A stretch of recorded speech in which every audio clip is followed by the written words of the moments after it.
Hey everybody, and welcome back to Ender Lilies, and we've smashed through a floor. So now we're actually going to explore this way and see what we can get out of it. We're just gonna leave that guy alone, he explodes. Hey, we gained a chain of sorcery from breaking a box. And here's another box, Okay, little note about Ender Lilies. There are no mimic chests in this game, but there are mimic pots and boxes.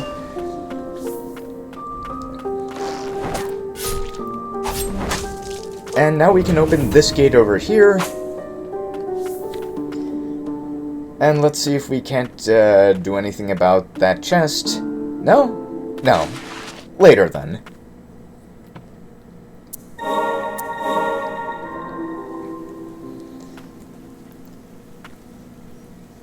So we're just going to go back to the witch's forest.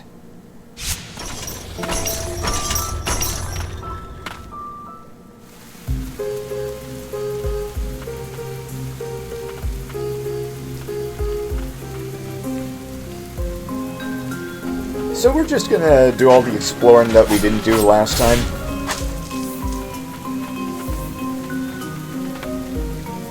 And I also set the effects a bit down to see if I could get some smoother recording, and that seems to have worked out a little bit at least. We'll see how it works in the long term, and the game still looks really good. Style can go a long way if you don't, like, have everything you need to be a super graphical powerhouse.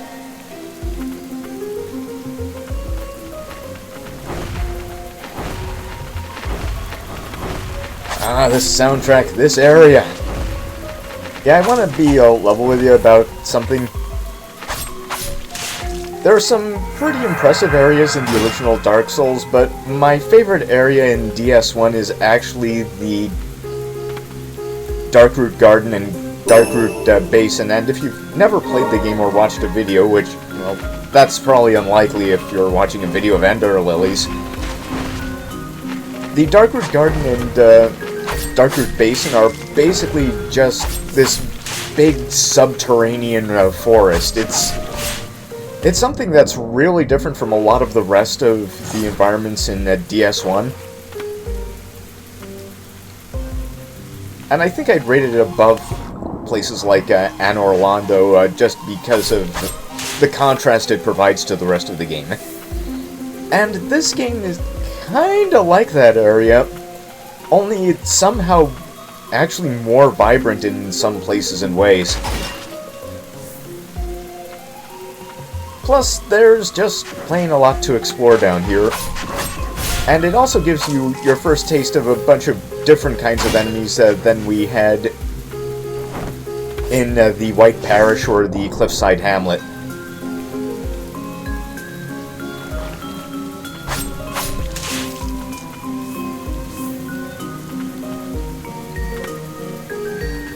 Of course, that means it just pays that much more to be cautious around here.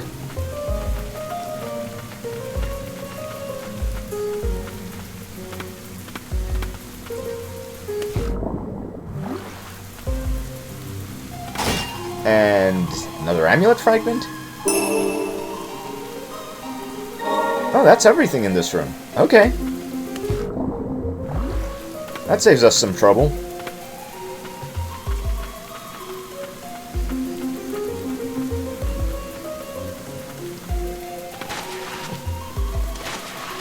Yeah, as far as the history of Metroidvanias go, I think the one where they finally figured it out was actually Aria of Sorrow.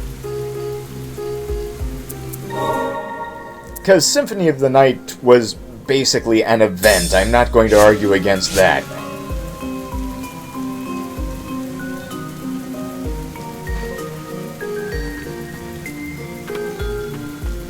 However, Symphony of the Night had quite a bit of jank, and the inverted castle just wasn't nearly as interesting either in its presentation or its soundtrack or, well, much of anything, as the main castle.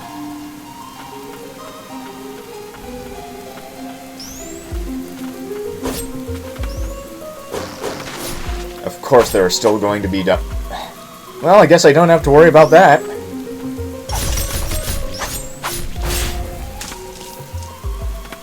I'm trying to think if there are any other games where enemies take falling damage but you don't.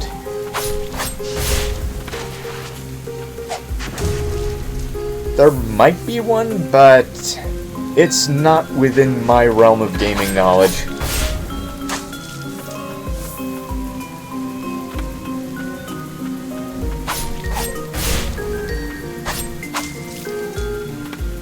Okay, jump over here. Yeah, once you know how to move in quickly enough when they shoot to evade getting choked by their poison, the mushroom wizards aren't that much of a problem. Oh, I know what's over here.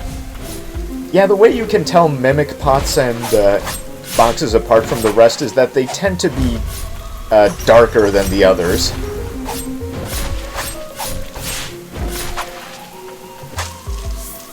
They are, however, very aggressive. Once you wake them up, of course.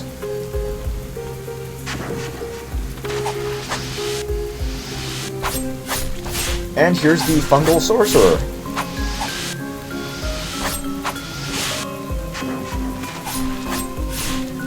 Yeah, there are a couple of enemy souls that we can get in this area.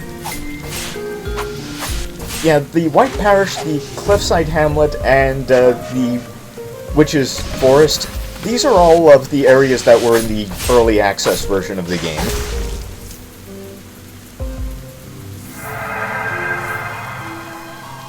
The paths to other areas existed, they just weren't open during the EA period. The sorcerer learned much on his travels beyond the bounds of Land's End. Despite his return home, he never did make it to the Coven where his lover awaited. So the Toxic Mist is pretty effective against enemies that don't move, which means it's not useful against most of the bosses in this game. Because most of the bosses in Ender Lilies tend to be quite mobile.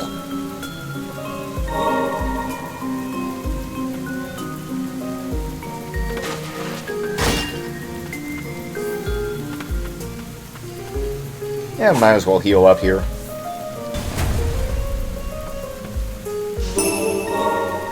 And that's everything in this room.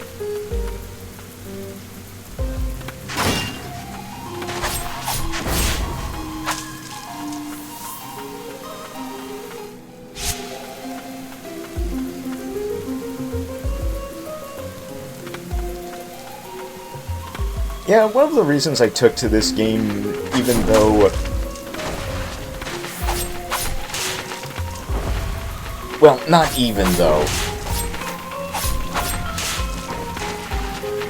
One of the reasons I took to this game is because even though Lily is a mute protagonist, she's still very expressive throughout the entire game. Like, not just as far as combat animations go. Well, especially because of combat animations too. Because it's because of the unique way she tends to fight everything that is with Silver Chariot and other stands.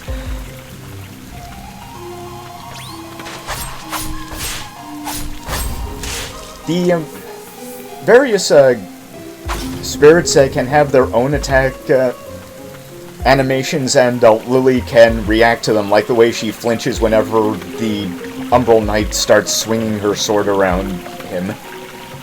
And because of a lot of her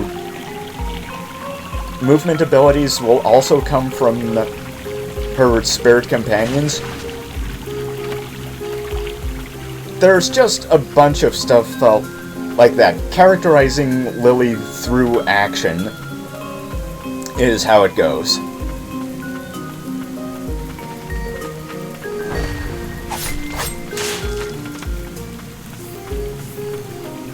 Kind of like the way they did Mario in Super Mario RPG, only, well, at least somewhat less comedic, though the animation for the infinite dash is something I find pretty funny.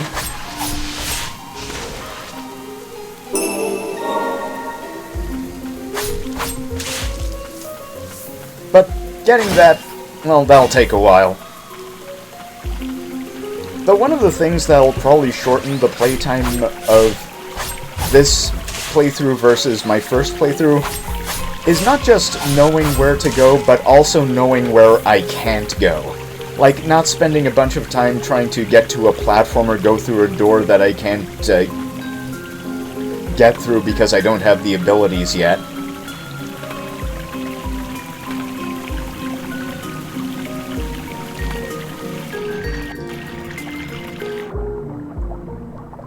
Ah, yeah, that waterfall, those waterfalls take you up.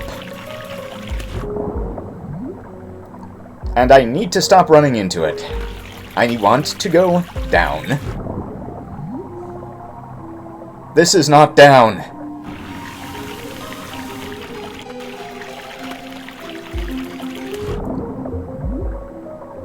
Yeah, this is more I want to be going.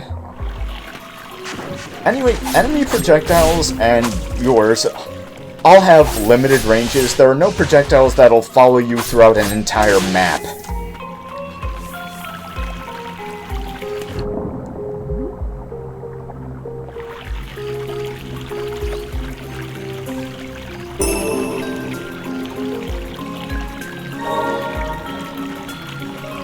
Yeah, basically there are two kinds of spirits. There are main spirits, which you mainly get through beating major bosses, like the one we got from beating Garrod. And other spirits, like the Cliffside Hamlet Youth. Main spirits require Furious Blight to upgrade. Other spirits require Stagnant Blight, and the Umbral Knight requires his own upgrade material, the Ancient Soul. Which is one of the reasons I was kinda suspicious of our knightly friend the first time I played through this game, because he requires a completely different upgrade material. He's the only spirit who's talkative. And unlike the other spirits that are part of Lily's Soul Train, the Umbral Knight just kinda showed up. We didn't have to find him, we didn't have to go get him, he was just there.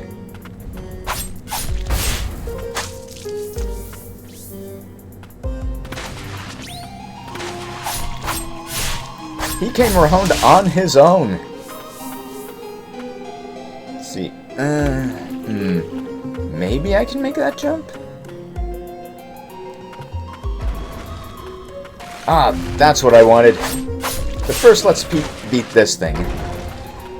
Now, these things can do a lot of damage. They do have these homing projectiles, but their big damage dealer is something else. Yeah, it's that move.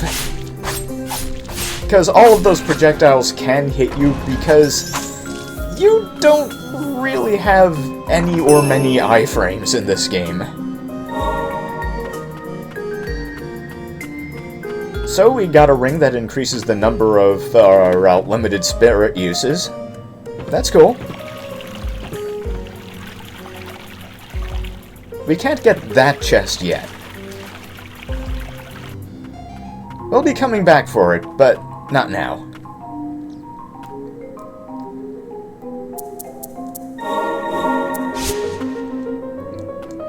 So there are a few ways out of this save room. We can't actually do much here. We can't open that door from this side. It's too solid for us to break. And to get anywhere else in this room, we need to be able to swim. Well, okay, we need to be able to go underwater.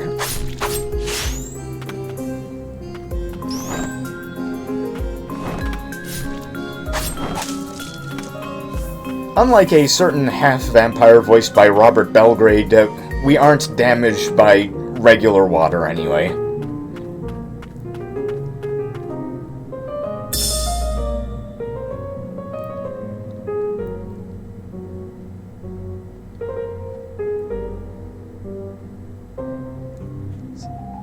Okay, so, the Ancients may have had some dealings with the Blight, whoever the Ancients were. Just the original inhabitants of this land, I guess. Now, there is poison water here. We'll be able to get something that'll at least reduce the damage we take from it, but that's not here. That's not for a long time.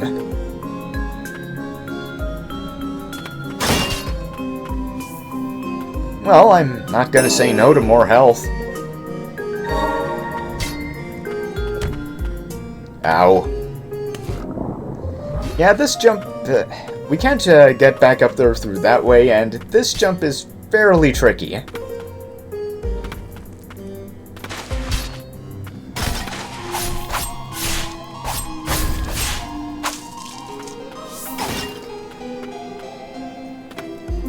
Yeah, the thing about the Fungal Sorcerer's Toxic Cloud is that there are quite a few stationary enemies in this map. So it's useful to have, and I probably should have equipped it. Well, that'll show me.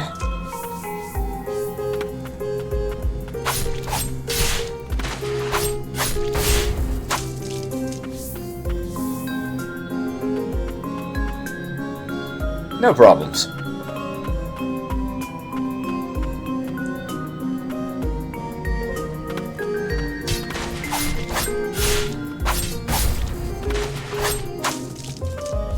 Yeah, these plant sorceresses can be a bit of a pain, especially if you're standing on a narrow platform over poisoned water, and they will do that kind of thing to you. This game, it can be a bit tricky sometimes. This isn't really the hardest example of the genre, but there are times it can be tricky for the unwary.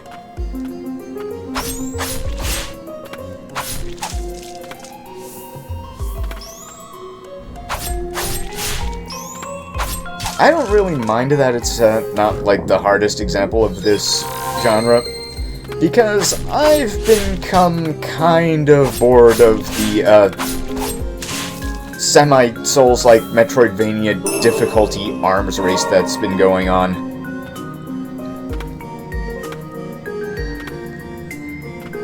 It's like, well, this game is hard, but I'm like, yeah, but is it any good?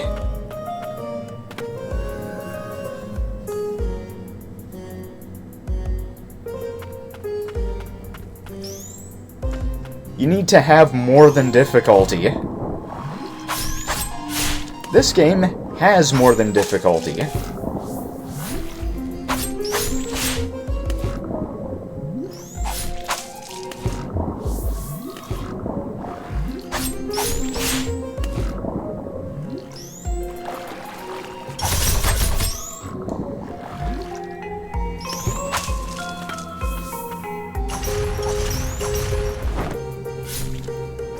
Okay, wait for a few more shots.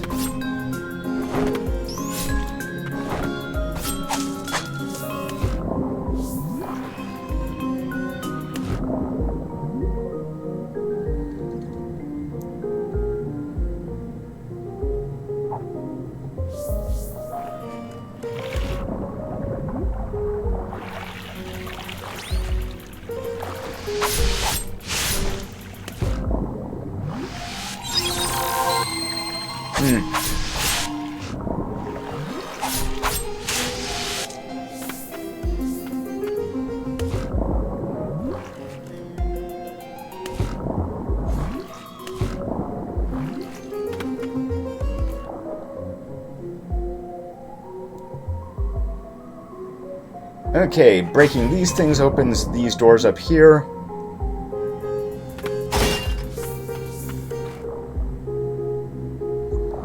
I don't want to go up, I just want to go back down to explore around here.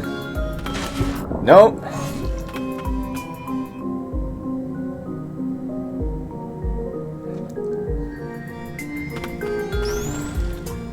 So I think that there's only like a few effects that actually cause the frame drops here.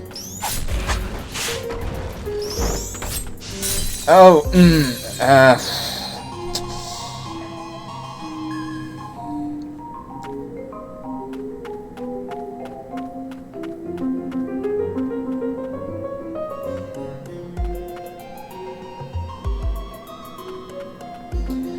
So, one of the things about Ender Lilies is that being killed doesn't actually cost you anything. There is no death penalty of any kind. You keep all of your items, and you keep all your experience and other progress.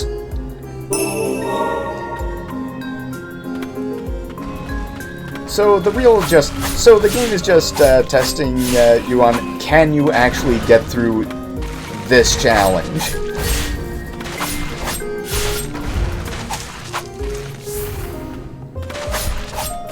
Like I said, it's a more friendly game.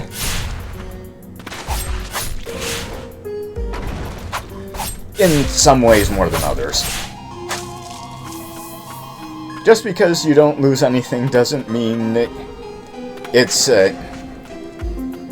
you're not going to have to learn to play.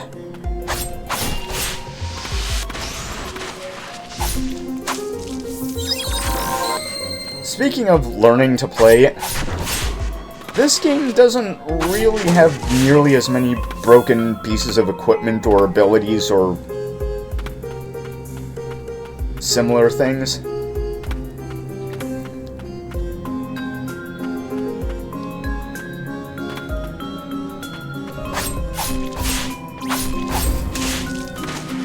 Sure, there are a couple of things that you can use to exploit the game, but oh no, horribly exploitable abilities in a Metroidvania. Stop the presses!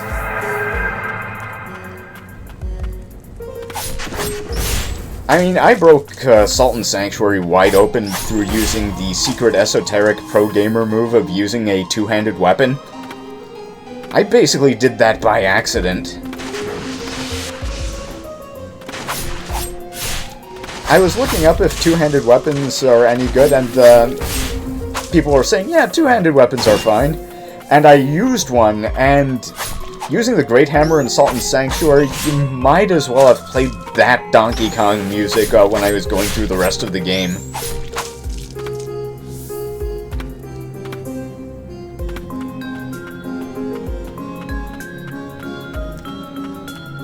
I hesitate, however, to say that this game is harder than Sultan Sanctuary, because if you rated the difficulty of a game like this based on its worst exploits, then Hollow Knight would be the easiest Metroidvania of all time.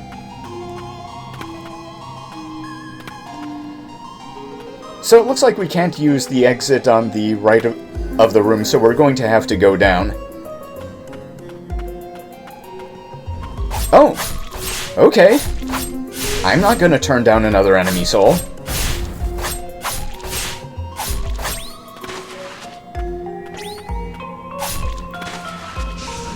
So the Floral Sorceress has homing projectiles, Flame Tornado. Not much besides that, but well, it shouldn't be a problem anyway.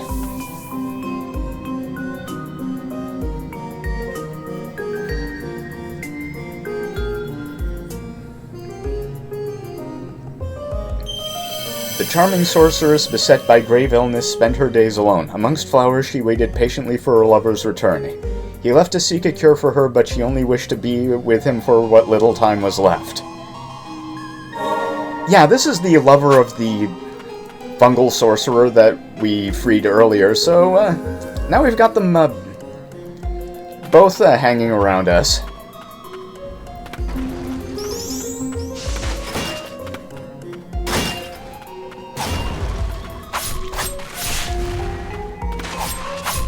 Now we'll just take care of this centipede. And down he goes. Yeah, the big thing about the Headless Defender is that it does block projectiles.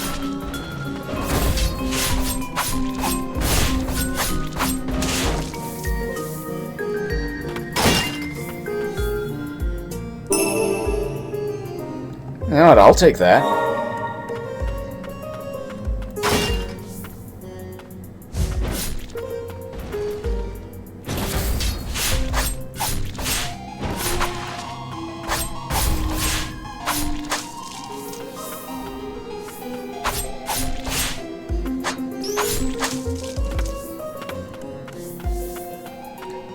Okay, we can't really leave this room through the exit we can see yet. So we're just going to head on back as soon as I do a little more exploring. That never really hurts. Yeah, this is the only way down there.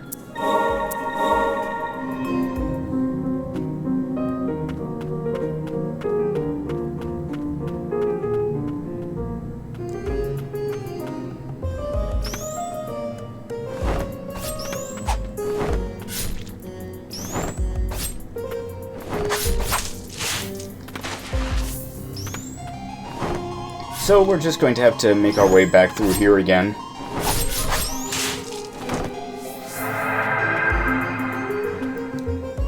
And just dunk it. Well, let's give the...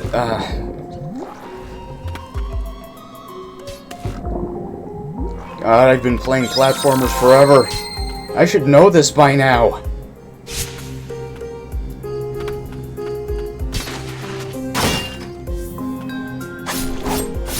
Well, at least we're where I want to be.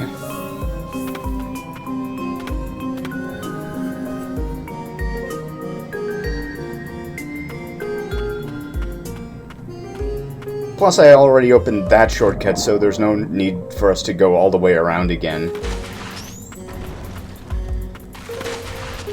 And we're gonna get some revenge on these losers. We're gonna do it right this time.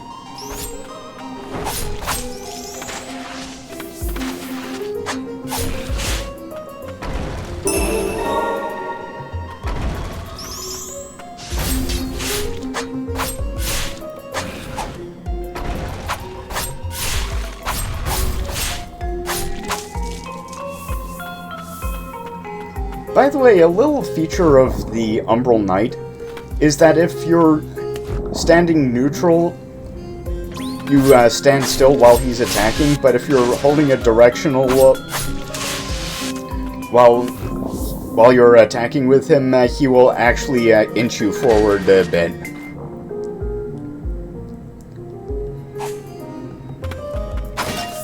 And it's not because you're walking or anything.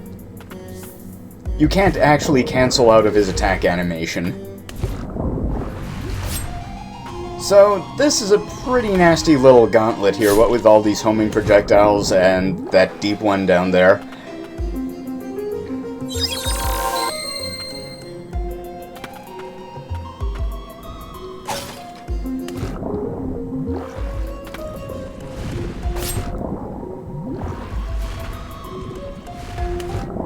Okay.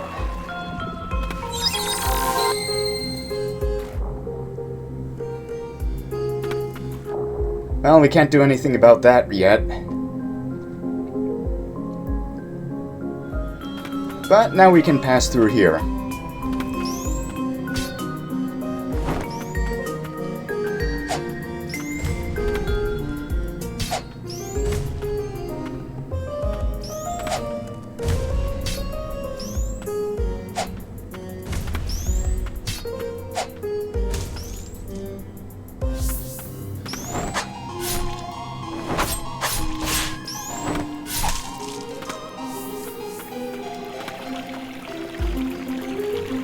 See, and there's really not much left to this room, just a bunch of enemies we need to be careful about.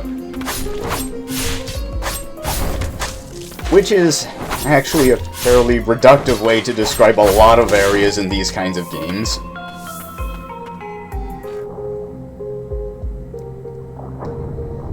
Oh, there's not much else to do in this hallway. There are just a couple of gold space pirates or whatever.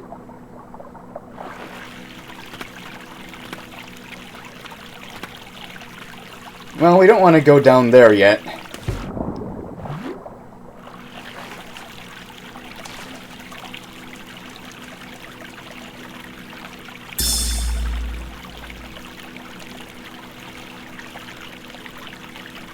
Uh-oh, something that worships a living person. That rarely ends well.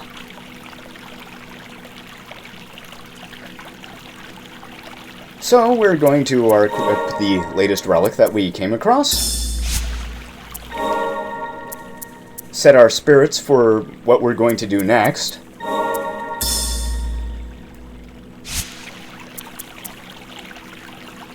Save our game so we don't lose our configuration, and I would say that would be it for this time.